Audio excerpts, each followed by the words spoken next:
A particle traveled half the distance with a speed v naught. The remaining part of the distance was covered with speed v1 for half the time and with speed v2 for the other half of the time. तो देखो आप वही करोगे बेटा, simple सा procedure है, total distance मान लिया करो ऐसे प्रॉब्लम, फिर टाइम सारा डी की टर्म में निकालो, वो कट जाता है। ठीक है, तो ये टोटल डिस्टेंस डी है आपकी, और कह रहा है डी बाई टू तक कांस्टेंट स्पीड वी नॉट से चला है, तो ये d by two we naught से ट्रेवल करेगा।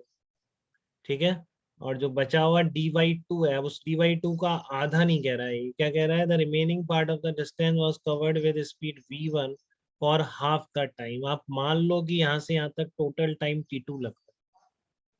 ठीक है, तो टी टू बाई टू तक तो ये वी वन से चला है, और टी टू बाई टू तक ये वी टू से चला है, और इस टाइम में इसने total distance b by two travel करी है, ये मतलब हो गया।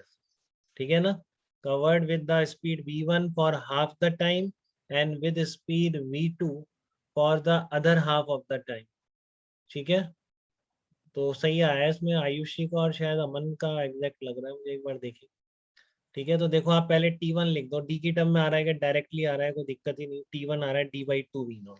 ठीक है, अब इसमें क्या करो, आप टी टू बाई टू तक वी वन से चला तो कितनी डिस्टेंस ट्रेवल करी, v one into t two by two, यही हुआ डिस्टेंस ट्रेवल, सिंपल फार्मूला बेटा, speed into time, plus t two by two तक वी टू से चला है, plus we two into t two by two, और ये दोनों दोनों डिस्टेंस मिलके किसके बराबर आएंगे, डी बाई टू के बराबर आनी चाहिए कि नहीं आनी चाहिए, बोलिए, क्लियर है आपको एकदम सचिन है, या कोई यस डाउट है सर। आप, टी टू निकालने में कोई डाउट नहीं है।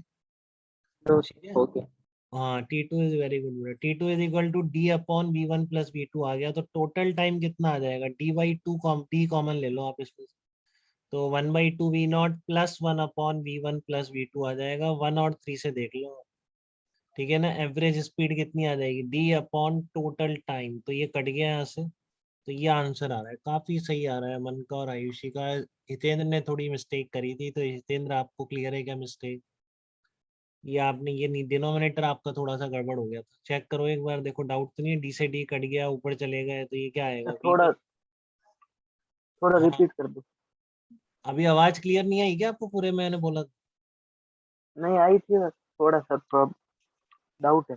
हाँ, कहाँ पे बताओ, ये टी टू आपने निकाला, इस टी टू निकालने में डाउट है? हाँ सर यही पे। हाँ, तो ये आपकी देखो आधे टाइम तक टी टू बाई टू तक चला है, वी वन से बोला है बेटा, उसने बोला है, देखो पढ़ा आपने, remaining part of the distance was covered with speed v one for half the time, तो सी से बी तक का टोटल टाइम मैंने टी टू मान लिया, लेट से वो टी टू है।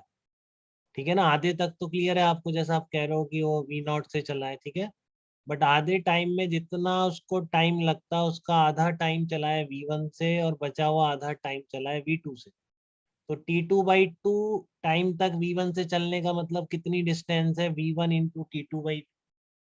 ठीक है, और टी टू बाई टू से वो वी टू से चला है, तो कितनी डिस्टेंस है, v two into t two by two, और दोनों मिलके डिस्टेंस तो डी बाई टू के बराबर ही था, बोला है ना, half the distance, remaining part of the distance, total अगर डी चला तो डी बाई टू तक ऐसे चला था, डी बाई टू तक ऐसे चला था। तो बताओ इतने, इसको डी बाई टू तक इक्वेट करने में दिक्कत है आपको, बताइए, नो सर नो। क्लियर है? अब टी टू कैसे निकला है, d upon we one plus we two, बोलिए बेटा। Yes sir.